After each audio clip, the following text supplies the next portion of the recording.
Le roi et le jardin. Il y avait un jour un roi qui avait planté près de son château toutes sortes d'arbres, de plantes, et son jardin était d'une grande beauté. Chaque jour, il s'y promenait. C'était pour lui une joie et une détente.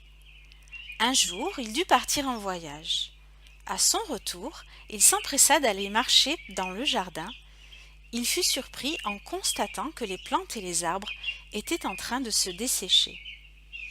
Il s'adressa au pin, autrefois majestueux et plein de vie, et lui demanda ce qui s'était passé.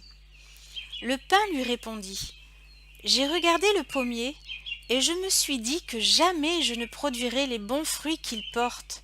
Je me suis découragé et j'ai commencé à sécher. Le roi alla trouver le pommier. Lui aussi se desséchait.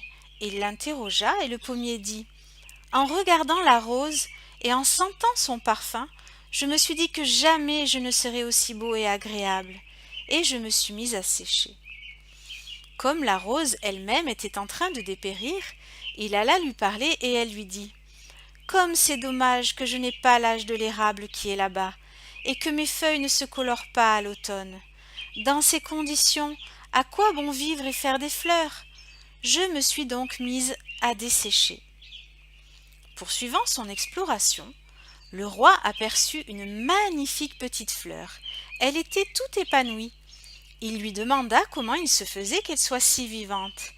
Elle lui répondit: J'ai failli me dessécher, car au début je me désolais. Jamais je n'aurai la majesté du pin, qui garde sa verdure toute l'année, ni le raffinement et le parfum de la rose. Et j'ai commencé à mourir. Mais j'ai réfléchi, et je me suis dit: si le roi, qui est riche, puissant et sage, et qui a organisé ce jardin, avait voulu quelque chose d'autre à ma place, il l'aurait planté. Si donc il m'a planté, c'est qu'il me voulait moi, telle que je suis. Et à partir de ce moment, j'ai décidé d'être la plus belle possible. Pensez-y, chacun est unique et chacun peut choisir ce qu'il souhaite devenir.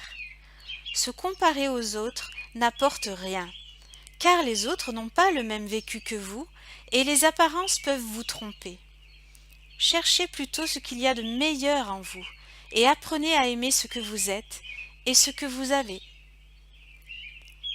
Mon récit est terminé. Pensez à prendre soin de vous.